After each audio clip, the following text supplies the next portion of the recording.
जय माता दी। नमस्कार दोस्तों। आज मैं आपको एक कहानी सुनाती हूँ कि गंगा जी में धोया पाप आखिर कहाँ कहाँ तक जाता है।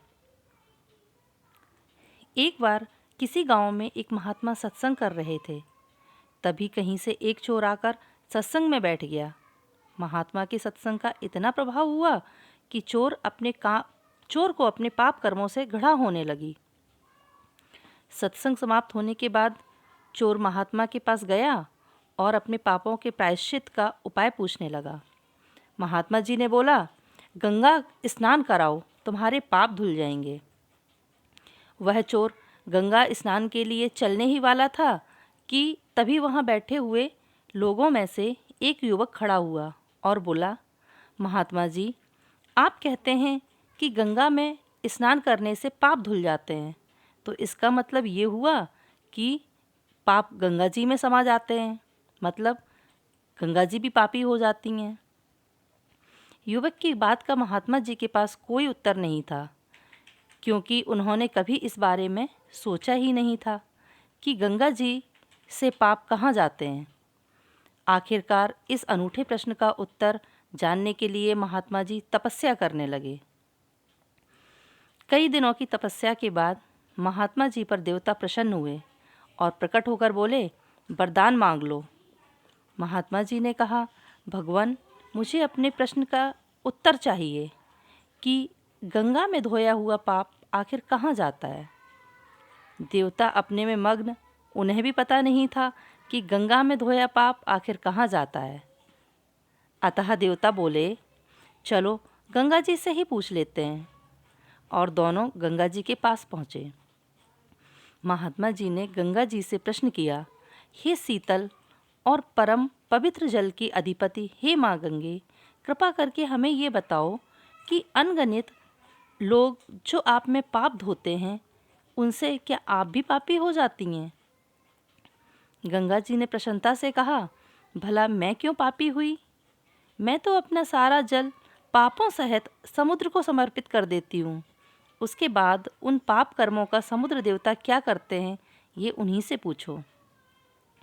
सभी देवता महात्मा को साथ लेकर समुद्र के पास पहुँचे और बोले, हे जल सिंधु, माँ गंगे अपने संपूर्ण जल जो आप में समर्पित कर देती हैं, उनसे क्या आप भी पापी होते हैं। सागर ने कहा, मैं तो अपना संपूर्ण जल सूर्य के ताप से भाप बनाकर बादलों में परिवर्तित कर देता हूँ, इसलिए भला मैं क्यों पापी हुआ। अब देवता और महात्मा जी को बादलों के पास लेकर गए और महात्मा जी ने बादलों के सामने भी अपना वही प्रश्न दोहराया, हे मेघा, समुद्र जो पापों सहित जल को भाप बनाकर बादलों में परिवर्तित कर देते हैं, तो क्या उन पापों से आप भी पापी हो जाते हैं।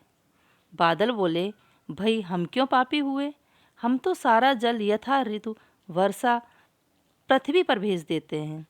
ये प्रश्न पृथ्वी से ही पूछो कि वह उन पापों का क्या करती है।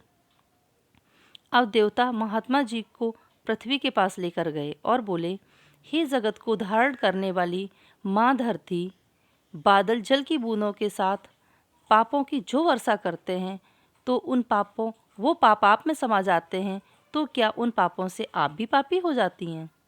पृथ्वी बोली, मैं क्यों पापी हुई, मैं तो उन पापों को मिट्टी के माध्यम से अन्न में भेज देती हूँ। अब ये बात आप अन्न से ही पूछो कि वो उन पापों का क्या करती है। अब दोनों अन्न देवता के पास पहुँचे और बोले, हे अन्न देवता, पृथ्वी सारे पाप आपको भेजती है, तो क्या आप भी पापी हो जाते हैं। अन्न देवता बोले, मैं क्यों पापी हुआ, जो मनुष्य मुझे जिस मना स्थिति और वृत्ति से उगाता है या प्राप्त करता है, जिस मना स्थिति और वृत्ति से भोजन बनाया या खिलाया जाता है, उसी मना स्थिति और वृत्ति के अनुरूप मैं पापों को उन मनुष्यों तक पहुंचा देता हूं, जिसे खाकर उन मनुष्यों की बुद्धि भी वैसी ही पापी हो जाती है, जो उनसे उनके कर्मों का फल देने वाले कार्य करवाती है। शायद इसीलिए कहा जाता है कि जैसा खाए अन्न वैसा होए मन।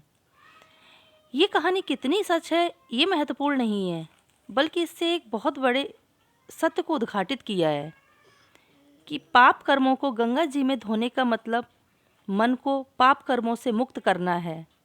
यदि मन में पाप और अपवित्रता है तो गंगा जी में धोया पाप अन्न के माध्यम से फिर से हमें ही मिलने वाला है, क्योंकि अन्न को जिस वृत्ति से कमाया और बनाया जाता है उससे वैसे ही संस्कार बनते हैं। जय गंगे मैया।